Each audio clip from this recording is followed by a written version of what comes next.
challenge anyway, here, right? we're right here at the Capitol, and a lot of people have some very interesting questions. You had one. Come on over. Yeah, so we've heard from some senators about setting up a commission to study the election fraud, and I just don't know if there's a way we could trust such a commission. Yeah. I mean, how do you set something like that up that's actually trustworthy? He's got a great question. I mean, I love the idea, but how do you make sure it's trustworthy? Should we get the megaphone?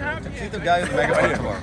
Hey, can we have the megaphone again? Because so we have some good questions. I think this is good to get. Other questions? All right. Can I have that? Yeah, I'm on. Yeah. So the question is, you asked about. So the question is, someone just asked a question here. Test. On my side button on. I'll volume up all the way. Test. And my speaker button down on the left. All right. So we have a person who asked a great question here. That a bunch of senators are saying we should do a commission, right? Well, this is the fox watching the hen house. Yeah. Okay?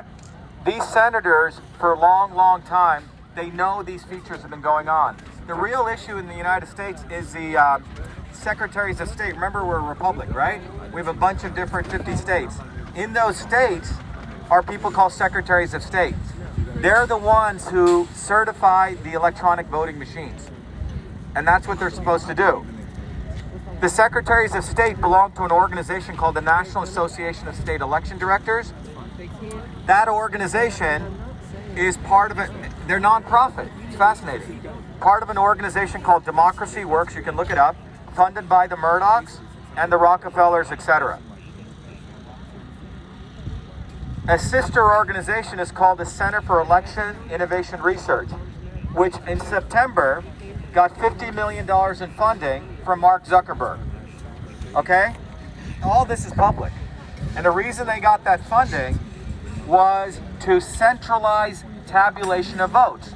And what they did, I mean, they distributed between September, October, and November nearly $50 million. It takes a lot of effort to all these counties telling people, why do you want to do vote counting at the city level? Remember, when you do that, you can reduce the amount of cheating.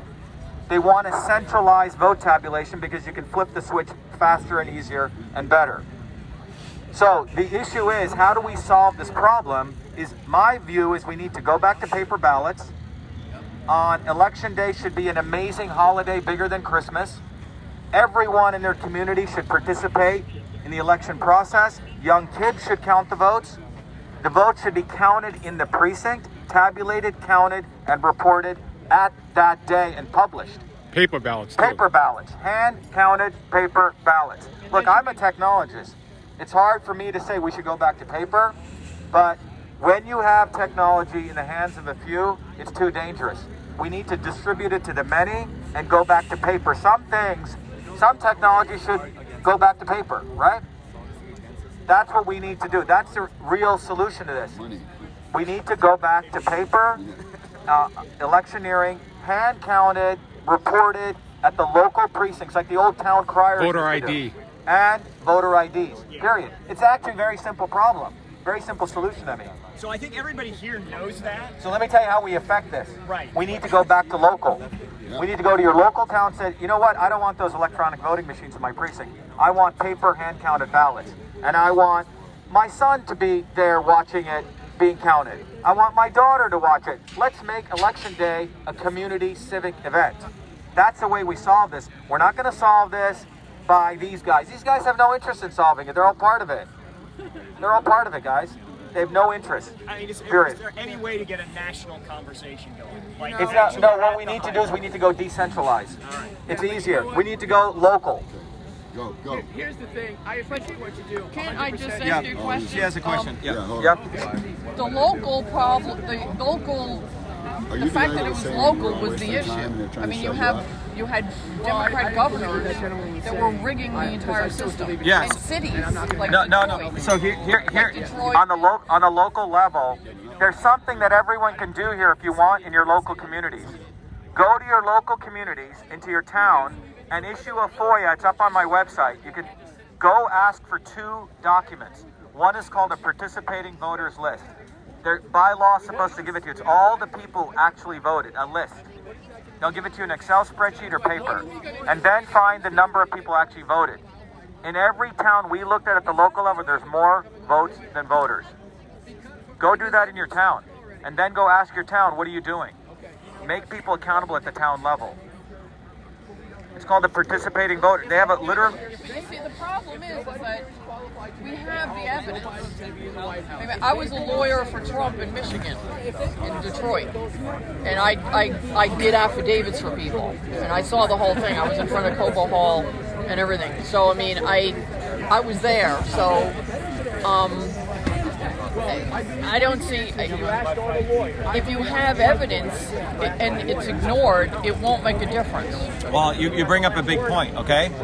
Right. When the founders, point is we had plenty of evidence and they overlooked it anyway. Well, they didn't go after in my view, there were other bigger things that they should have filed lawsuits on that were never filed. And that's a big question I have.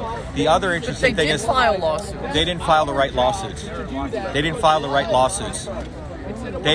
right lawsuits. Ballots were shredded. They have the actual video. Trump But we also didn't have any cooperation from the Department of Justice. Well, yeah, that's true.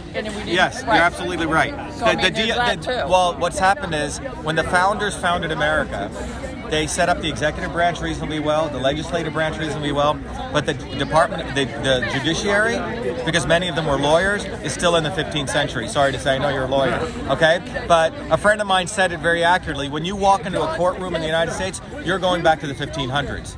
The judiciary was never completely overhauled. And you have the DOJ who knows ballot images get destroyed. They don't do anything. I reported it to BAR. Nothing. It's a violation of federal law. Right. The whole thing is a violation of federal law. Exactly. The lawyers get elected by the money the point is that we had the evidence and everybody knows it. And everybody's denying that what's staring them right in the face. Right. Like there was fraud, but everybody's saying no, there wasn't. I mean, you can't get around the fact that that's just crazy. But look at who appoints judges. Who appoints judges at the state level? The governors, right? Right. So you have a very cozy relation between judges, governors, they're supposed to be apolitical positions. That's what I'm saying is that you can file all the lawsuits you want in a place like Michigan and it's not going to go anywhere because every judge there is a liberal. And then they also get the DAs now. But let's look. The problem I had with the "Stop the Steal" slogan was that is assuming only Democrats steal from Republicans. Republicans stole from Republicans, Republicans steal from Democrats, Democrats steal from Democrats, Democrats steal from Republicans. It's one big shit show. I don't think we should even talk Republican and Democrat anymore. Right. This whole stuff is nonsense. They're all in it together. Socialist and They're one big... Look, in Massachusetts, you have Charlie... That's not completely true. Because the Democrats, it's well known Democrats cheat more than the Republicans. But anyway. Well, in Massachusetts, it's both equally. I don't really want to get into that. But it is an important point. Because it's always going to be this dialectic, okay? There is no dialectic. In Massachusetts, the Republican governor of Massachusetts... I'm going along with what you're saying. Yeah. I'm saying you're right. It should be tabulated. It should be But I'm saying both of them in it together. It should be... Right. Probably the Republicans who are in there probably got chosen. They probably got chosen as well. Why did the state legislators not do anything? Because America is a bunch of 50 countries. Many of these places where there were the issues with, they were all Republican legislatures. Why? Because the Republicans already control the flow of money. They don't give a damn about Trump because they already have their spoils. They've won it. So that's why the Republican legislatures didn't do anything, because they're already the mob that controls them, right?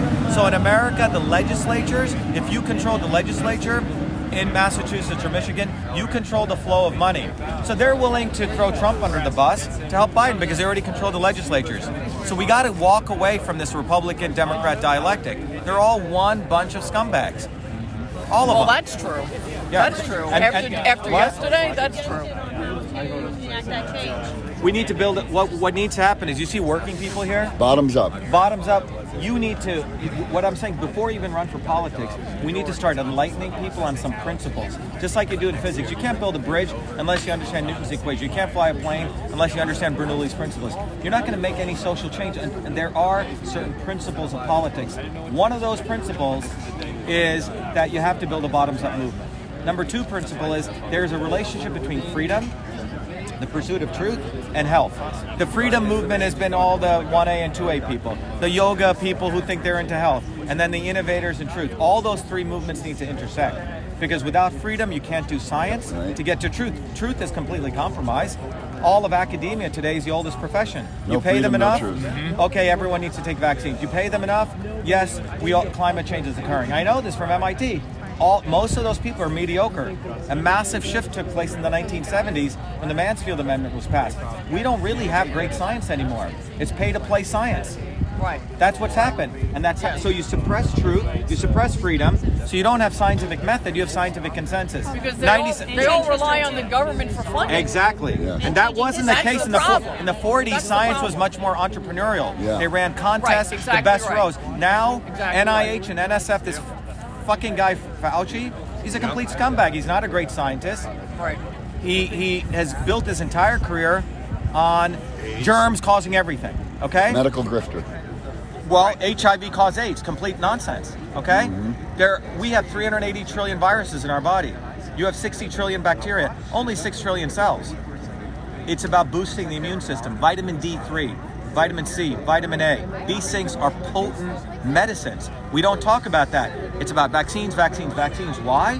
Because the pharmaceutical industry has crashed. They're massively regulated. They create shitty drugs, so they're moving to vaccines, unregulated. They're treated as a biologic, and thank you to the Kennedys. John Kennedy passed the National Vaccination Act, right, based on fake science. By 1986, Ted Kennedy didn't get rid of his brother's bill. He pushed the National Vaccine Injury Program, which was basically said you can't sue vaccine companies because people are getting injured. That's what the Kennedys did. And this real big scumbag, Robert Kennedy, who runs around acting as though he's against vaccines, he's the not-so-obvious establishment. He's talking one game, then he says, I believe in vaccines. I'm emphatically pro-vaccine. He talks about safe vaccines. This is a liberal argument. Whenever they bring up safety, it means they want to regulate an industry and keep out all the small guys. Security, no freedom, security. Safety, so we need to get smart to see the not-so-obvious establishment. We have to ask people, these people running these nonprofits claiming they're helping us, well, do you work for a living? No, you don't, Bobby Kennedy experts Jr. say. You were a heroin addict. You come from a family of people who have $1 billion trust fund, and then he tells all these mothers, give me money, give me money. He's not anti-vaccine. He's part of the controlled opposition. This is where we need to get smart. The vaccines. Why do you think he pushed that? You always wonder how much. Here's my view on this whole thing. Who were his two senior advisors? Yeah, two of the advisors. Who were his advisors? Fauci and Birx? you mean? No, I'm talking about Jared Kushner and Jared Ivanka Trump. Kushner, okay, yeah. 35-year-old people being the senior advisors of the President of the United States? How did they get this job? What did they actually do? They weren't, I haven't seen them anywhere fighting against election fraud. Nothing. Yeah, that's true. Nothing. Right. Nothing. Look, I used to live in New York, right? There's a little crowd of liberals, and they're all friends. He wants to start a Yeah. new party, you said earlier. No, I Maybe think we that's need why- to build a movement But first. Trump we need is to educate trying people. to just get yeah, us- that's more money again. Yeah, so he's going to try So, the Patriot yeah. Party or something. Whatever. Yeah. So that's the next shindig they're going to do. Right. Okay? That's okay. pathetic. And I predicted that. I'm going to concede. Okay, but no, give me money for over here. There's no political party or- theory to MAGA. Yeah. I support it, but there's no theory. There's no framework. Right. It's not about going bottoms up. Oh, vote for Ivanka. Vote for Newt Laura Gingrich Trump is next. with you, by the way. Newt Gingrich is on you, so he's a historian. That's why. They're all top down. Well, he They told don't- me Shiva's the man. He talked We got to him. build a bottoms up movement. Yes. It has to be based on working people. But how do you get the word out when everything is suppressed? I did it. I did it. Can I say something? Come on Monday and I'll show you what we're That's doing, the next okay? question. What's the webpage so we can find this live Just go to- stream and all those? Just go to VA Shiva, VictorAlphaShiva.com, /join. Okay? Are you Dr. Shiva? I am. Oh, okay. Yeah. I didn't know that. Do you have anything going on the West Coast? No, but you can help us. All right, Just go to VAShiva.com /join. We need to build a movement. It needs to be founded. We need people who are serious about building a movement, not dilettantes. Yeah. It can't be based on, I want to just be we have to build the science to it. And we created the curriculum for that. But we've been saying in Texas that this has happened all along, and people don't listen. What's that? That it needs to go from the top to the bottom. Exactly. It's the only way. /join. All right. Thank you, everyone. Thank you. VA. Just can't wait till we all vote again. with pen and paper, photo ID in our hand.